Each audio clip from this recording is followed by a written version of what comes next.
Today we wanted to talk about business plan for real estate agents. Right, because we told you should have a number, and you definitely should have what are you worth number, and you should really have that inside of you what you are worth. However, when we're talking about our business plan, we have to understand that what you are worth comes with other costs. So it's not just I'm going to make a simple one for the examples for this whole thing is $100,000. But if you just make $100,000, you actually did not hit your $100,000 goal because there is other things to consider. So we want to make sure that our goal, our income goal that we have set actually is taking things into account. Exactly. And before that, we wanted to do our introduction. Okay, let's hit it. This is Alan Victoria from Wolfpack.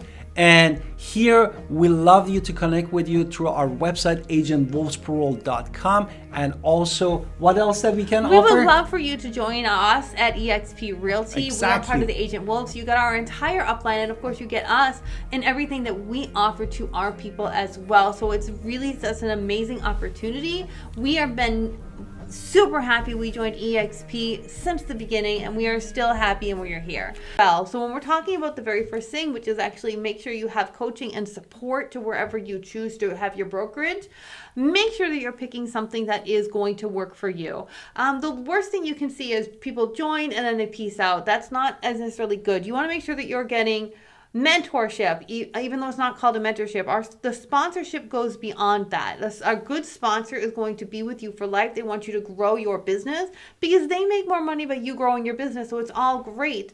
We have weekly meetings. We have Zoom calls. I was literally on a Zoom call yesterday with 200 people around the country, which is amazing. Exactly. And only people who are in our group get to be there. So it is an amazing opportunity that we have. Exactly. Therefore, this coaching and support can be very pivotal step in your success being a real estate agent. The next item that we want to really talk about is financial focus, and specifically is net income. Which is going to be the income goal that you have as a real estate agent. But you have to minus out all of the expenses. So what are your broker's fees? What are your personal expenses? To get to those leads? What are the taxes? Exactly. So it's not just gross income. If you paid so much for leads, well then, say you bought leads and then you paid for the leads, and let's just hypothetically make up a number. You paid $5,000 for leads. For every lead so you paid for, $20,000 worth of leads. So you actually only come up with, when you look at your net income, $80,000. Exactly. The next thing that we wanted to talk about. So you don't want that $80,000, you want the $100,000. Well, we're going to calculate that we're going to go deep into it, to all of these numbers. The next thing is really income calculation strategy. How do you do that? Income calculation strategy, basically we were talking about first about GCI, which is the gross commission income. And basically how this gross commission income come to the play for the next step for that. Well, for gross commission income, you have to understand how much this is not the final number, but you know how much your number is Exactly. worth. You know what you said your goal is. I want to make $100,000. I want to make $1 million, whatever it is, you have a goal. And you've taken into account all those broker fees, all the other deductions that we're talking about. So we're actually talking about your net. How much GCI, how much homes do you have to sell in order to get to that number that you need? For 18 homes, correct me if I'm not wrong. Okay. Therefore, for 2.5% commission, we need at least 18 homes to sell. And what's the price of the homes?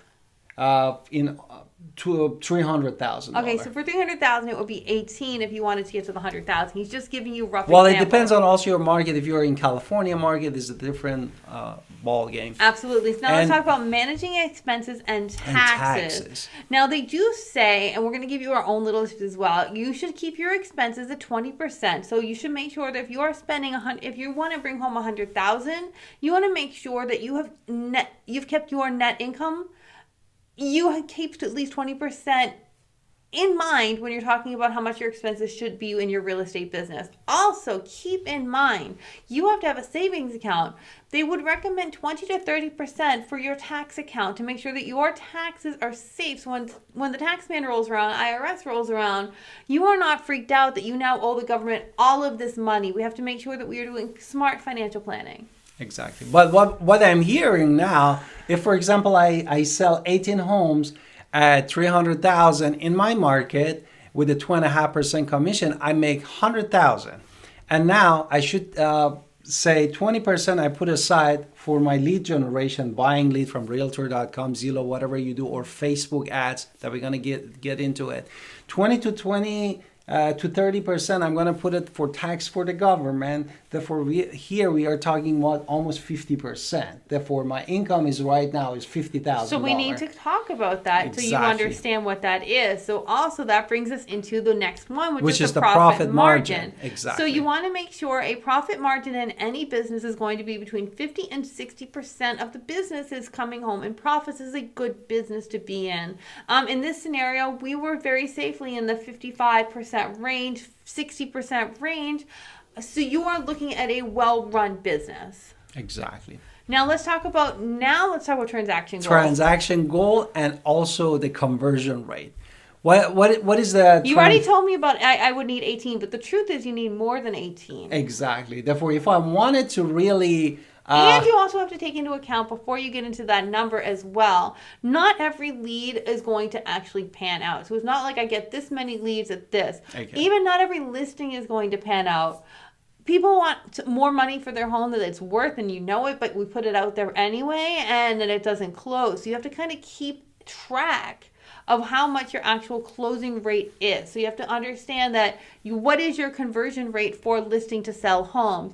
What is your conversion rate for your buyer to sell homes? Because if you're showing 10 buyers, only one buys, that's a pretty low conversion rate. If you're showing buyers 10% is not bad for conversion rate. If you're showing buyers and 50% buy with you, that isn't better. So we want to look at understand what your baselines are in order to come up with your calculations. So in this situation, hypothetical, say you close on 70% of your listings and your sales, you're doing, pretty good. You're doing 70%, 30% are failing through. That means you would need 25, not 18 listings to close based on that number. Therefore, you're talking about if I want that 18 transaction really and my conversion is 70%, I need really 25. Right. To get into that 18%. Right, because 18 home. Deals fall apart, so you have to take that into a consideration. They don't always fall apart, but they do fall apart. That's just life happens. People get jobs. Things happen in life. Another thing we have to keep in mind, of course, is about the prospecting and the lead generation. Right. Which this is also a key component, a strategy really for income. For the agent, definitely we need to have a weekly and monthly goal and hours that we put to be in touch with a sphere of influence, the leads that we get from different places, the house that basically they are in transaction, make sure that they are going through the closing. Therefore, we need to talk to the client and put aside every day. For me, it's like 4 hours I put every day for lead generation. Well, but this has to be the detailed and disciplined approach. So if you are disciplined and you control your business and you are really focused every single day on monthly and daily goals, and we're going to get into more of that in another video, but understand it has to be. The last thing I want to talk about is making sure that your lead sources are diverse. You are not spending 100%. If your leads are all coming from one source and that source goes away, you have no business anymore. This is not good. So you want to make sure that you are, the normal ones are your sphere of influence, your past clients, your expired listings, for sale by owners, absentee owners who want to sell their vacation home. These are ones everybody's kind of chasing. These are the easy ones because, over time people want to get rid of certain things. So you want to prioritize your lead generation based on your goals. I know some agents are amazing at just hanging out at probate court and getting all the leads from probate court. So just understand what your lead generation is and be essential with that, and make sure you have a lead magnet, understand how you're getting leads, how you're talking to people, things of that sort, and be diverse about it. Therefore, for example, one example is like a dedicating 60 hours per month for prospecting, which brings us and translate in 15 hours a week for basically lead prospecting, which translate again like at least 2 hours a day Minimum. So we hope you find this general plan that we have to take into account for you to get to your final number that you want to bring home. In the example, I said 100,000, but that number is yours to pick. You choose your business, you choose everything, and we love helping you. And if you are considering EXP, we would love to be your sponsor. Exactly. And please go to the Agent Wolf's Plural and grab an appointment with us. We'll love you to be your sponsor at EXP Realty.